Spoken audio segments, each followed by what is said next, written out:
Hello again, everyone. I'm Tom Nagorski. Welcome to the Cipher Brief studio for another one of our conversations about the Transatlantic Alliance, or what's left of it. I don't mean to be flip, but the big question at the moment that we're taking up is when it comes to defense, will Europe have to go it alone at some point? And if so, can Europe go it alone? We're joined today by Lieutenant General Ben Hodges, former commander of U.S. Army forces in Europe, a member of our Cipher Brief network. Lives in Europe. And as always, General Hodges, it's great to have you with us. Before we get to that giant Europe-wide question, I wonder if we could start with an assessment on the news from this week in terms of a ceasefire. Not sure we should call it that, or a very limited ceasefire that the Ukrainians and Russians have agreed to. On the one hand, great, they've agreed to anything, I guess. But it is limited, as you know, of course, to attacks on energy infrastructure. So far, it seems to have led on to a lot of attacks on everything else. But what's your assessment of the agreement that was reached this week? Well, I don't think of it as an actual agreement because the Russians have no interest in actually agreeing to anything substantial, and certainly as they demonstrated within hours of this last partial ceasefire, they violated it, and so I think we just have to have our eyes open when we're dealing with the Russians. They will not honor any agreement they make unless they are forced to. So while I'm sure it would have been good from a Ukrainian side to have some of the pressure taken off, the Russians are the ones that really wanted it the most because the Ukrainians are starting to really hit Russian oil and gas infrastructure. So I think they were looking for some respite, although again they violated it themselves immediately. So I don't put any value, unfortunately, on that particular ceasefire agreement.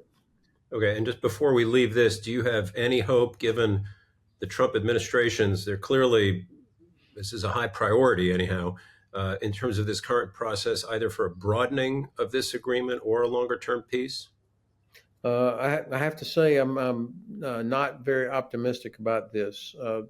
The administration acts as if they think the Russians are serious about really trying to get to a peaceful solution that's acceptable to everybody.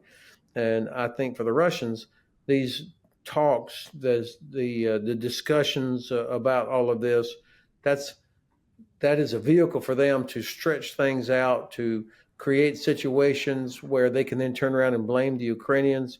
Um, they have zero interest, I think, in actually doing this as long as Vladimir Putin is alive. And so they see that the president, the U.S. administration, wants a deal badly, and the Russians, I think, have a completely different sort of view of all this, but they'll go along with it. So I just don't see any indicators that would give me some confidence that they are serious about it.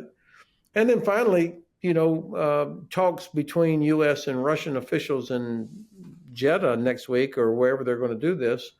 If the Europeans are not included and Ukrainians are not included, then these nations are not going to feel they're not going to be obligated to live up to anything. And so I just don't see them rolling over for whatever gets decided between U.S. and Russian negotiators. Recognizing excellence in national security, the Cipher Brief Honors Dinner celebrates those who've made a real difference in protecting our nation. It's an unforgettable evening with top leaders in the field. Join us in honoring these remarkable contributions. Reserve your seat now at cipherbriefhonors.com. Now, stepping back to some of those broader questions about Europe and the way forward, we've heard this week, I mean, almost daily meetings, pledges, statements of more defense spending, more aid to Ukraine. But I guess for the long term, what's more important is hiking their own spending, continent-wide plans. You watch all this from Europe. You of course, have immense amount of military experience. What confidence do you have in these various European efforts to step in as we watch all the turmoil back in Washington? I'm actually optimistic that European nations will eventually coalesce around some ideas that will increase defense production, increase their levels of readiness, and perhaps even, which will be very powerful, coming together to create a force that would be ceasefire implementation force if the discussions about Ukraine actually do get to the point where everybody agrees to a real ceasefire, where you would still need an implementation force there. I'm not talking about the 30-day thing. I'm talking about a full-up ceasefire, which is a prerequisite, I think, for the Ukrainians to have real negotiations. I think Europe can provide that sort of a implementation force. If you add together the economies of just the European Union, stand fast, UK and Canada and Norway, the economies dwarf Russia's economy. If you combine together the armies, navies, and air forces of these countries, they're equal to or better than anything that the Russians could put out there. Obviously, in terms of nuclear warheads, the Russians have thousands more, but you don't need to match warhead for warhead to have a deterrent. And I think the French could conceivably be that nuclear deterrent if that were necessary also. And where else, General, do you see challenges or particular holes? And again, we don't know, I guess I should say this, that we're going to have a full-on rupture between the United States and the rest of Europe and the rest of NATO. But they're clearly preparing for that. Where are the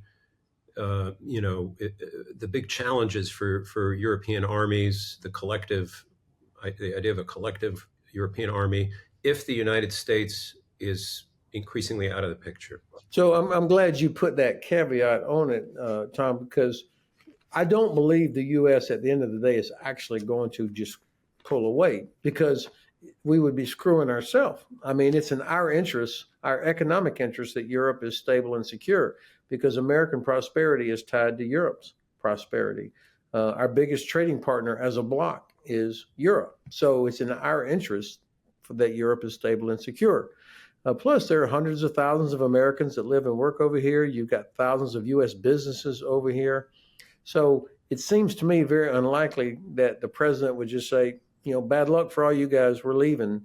I do think he is using things like this to exert pressure on European countries to do more, because we really do, as several presidents have said, need Europe to have a much larger role in the defense of Europe, including American interests, because of what we have to do in the Indo-Pacific region. I think that's the strategic direction.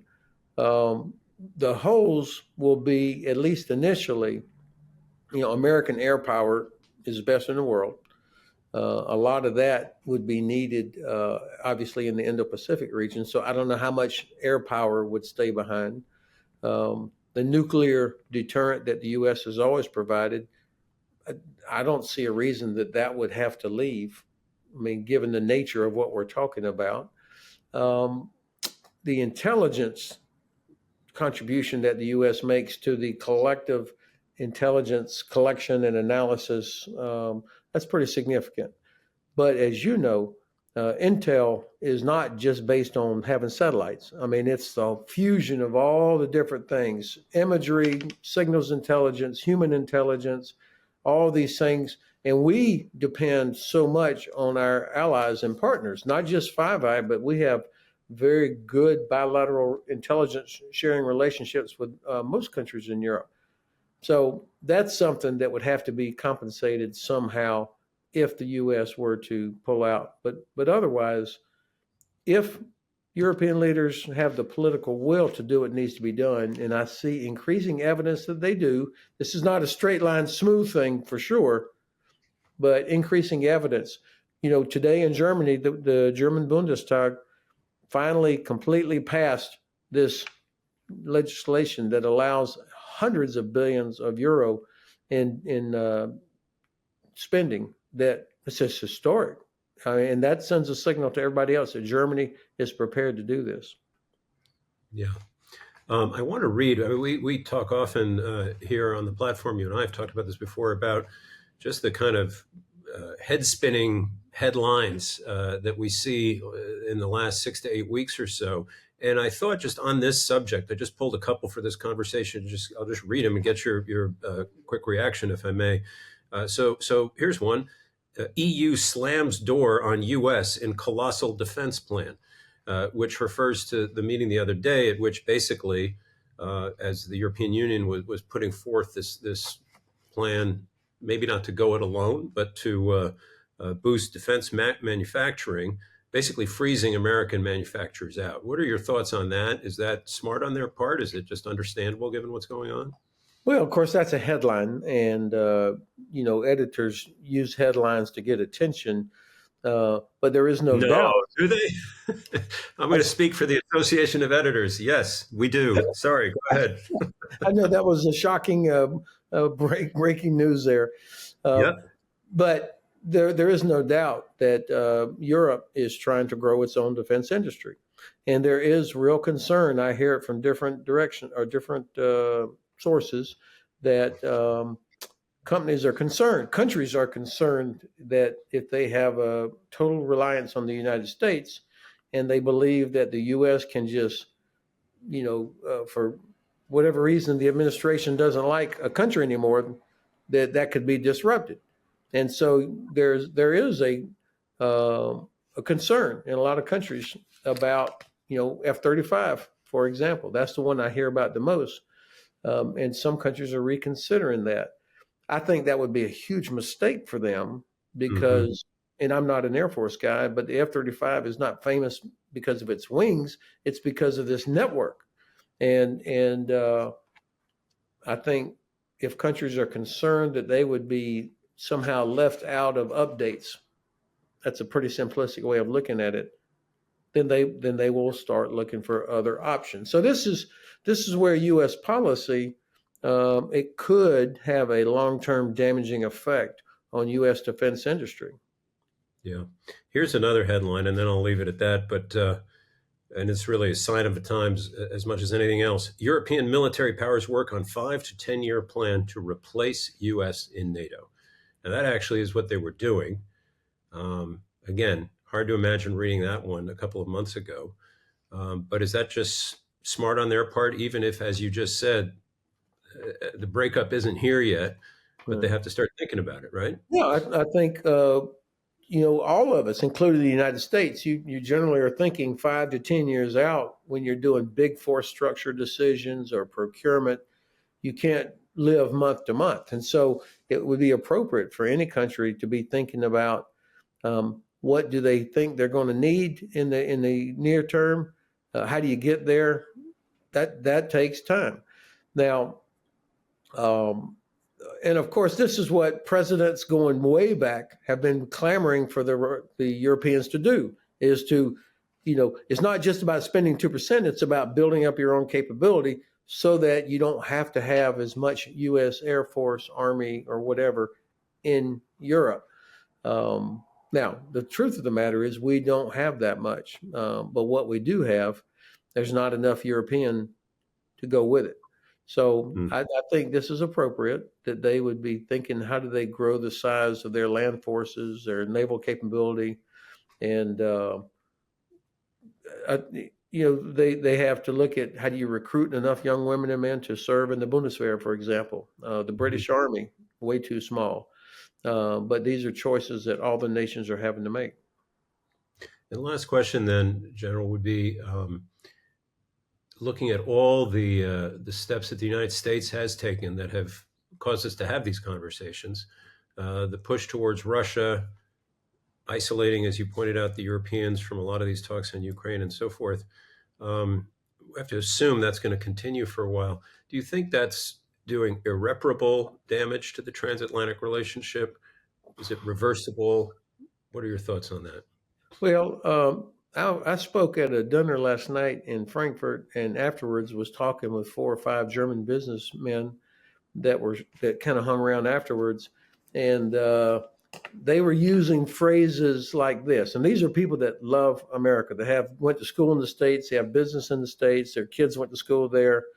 One of them said, "This is clearly the end of the post-war era." Another one said that this is a loss of a picture of the world that we all grew up with. So they use words like loss, heartbroken, We shared so many values in the past tense.